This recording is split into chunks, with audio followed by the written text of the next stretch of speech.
శ్రీమాత్రి నమః. శ్రీ మేధా దక్షిణామూర్తి నమః.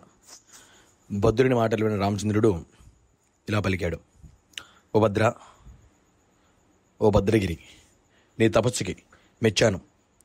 నీకు ఏ వరం కావాలో కోరుకో అని చెప్పి రామచంద్రమూర్తి ఆ భద్ర మహర్షిని కోరగా, అప్పుడు ఆ భద్రుడు ఇట్లా అన్నాడు: స్వామి, మీ దివ్యమంగళ స్వరూపం ఇప్పుడు ఎలా అయితే వైకుంఠం నుంచి మీరు సీతాలక్ష్మణ సమేతుడిగా వచ్చారో ఆ రూపంలోనే ఎప్పుడూ కూడా నా శిరస్సు పైన మీరు చిరకాలం కూడా నిలిచిపోవాలి అని చెప్పి భద్రుడు రామచంద్రమూర్తిని కోరగా, ఆ రామచంద్రుడు, ఓ భద్ర, నీ తపస్సుకు మెచ్చాను, వరమిచ్చుచున్నాను చూడు.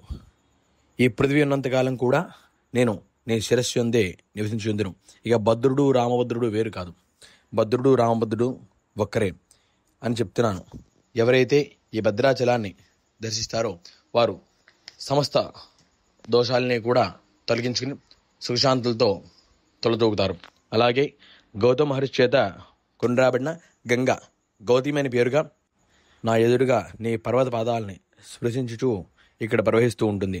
ఎవరైతే ఆదివారం నాడు ఈ భద్రాచల క్షేత్రాన్ని దర్శిస్తారో, ఈ క్షేత్రంలో ముమ్మారు ప్రదక్షిణ చేస్తారో వారికి సాక్షాత్తు వైకుంఠంలో ఉన్న విష్ణుమూర్తిని ప్రదక్షిణ చేసిన ఫలితం దక్కుతుంది. అలాగే ఎవరైతే భద్రాచల క్షేత్రానికి వచ్చి నాకు అత్యంత ప్రీతిపాత్రమైన అగస్త్య మహర్షి చేత సుతేక్షునికి ఉపదేశించబడిన సీతారామ వ్రతమును ఆచరిస్తారో వారు ఇహల్లో సౌరసౌఖ్యాలని కూడా అందుకుని అంత్యాన్న విష్ణులోక సాన్నిధ్యాన్ని పొందుతారు అని చెప్పి రామచంద్రమూర్తి వెల్లవించారు. అలాగే సాధారణంగా ఏ క్షేత్రంలో అయినా కూడా మనం అన్నదానం చేసిన దానికన్నా కాశీ క్షేత్రంలో చేస్తే కోటి రెట్లు ఎక్కువ ఫలితం కలుగుతుంది. అంటే సాధారణంగా ఎక్కడైనా అన్నదానం చేశారనుకోండి 100 మందికి, దానికన్నా కాశీలో ఒకరికి చేస్తే బయట 1,00,000 మందికి చేసిన ఫలితం కలుగుతుంది. అలాంటిది ఈ భద్రాచల క్షేత్రంలో ఎవరైతే ఒక్కరికి అన్నదానం చేస్తారో కాశీ మహాక్షేత్రంలో 1,00,00,000 మందికి అన్నదానం చేసిన ఫలితం దక్కుతుంది. అలాగే నేను జన్మించిన నక్షత్రం పునర్వసు నక్షత్రం నాడు ఎవరైతే ఈ భద్రాచల క్షేత్రాన్ని దర్శించి ఈ భద్రాచల క్షేత్ర వైభవాన్ని తెలుసుకుని ఆ రోజు ఉపవాస దీక్షతో నన్ను సేవిస్తారో వారు సర్వసౌఖ్యాలతో కూడా తొలతూగుతారు.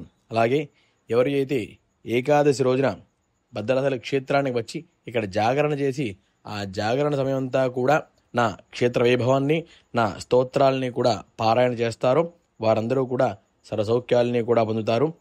అలాగే వారు బ్రహ్మహత్యా పాతకాల నుంచి కూడా తప్పుకుంటారు అని చెప్పి రామచంద్రమూర్తి చెప్తున్నాడు. అయితే ఎవరైతే శుక్రవారం నాడు రాత్రి ఇక్కడ సీతా మహాలక్ష్మిగా కొలువై ఉన్న సీతాదేవిని అర్చిస్తారో వారందరికీ కూడా సర్వ సంపదలు, సిరిసౌఖ్యాలు కలుగుతాయని చెప్పి రామచంద్రమూర్తి ఆ భద్ర మహర్షికి తెలియజేశారు. శ్రీమాత్రి నమః.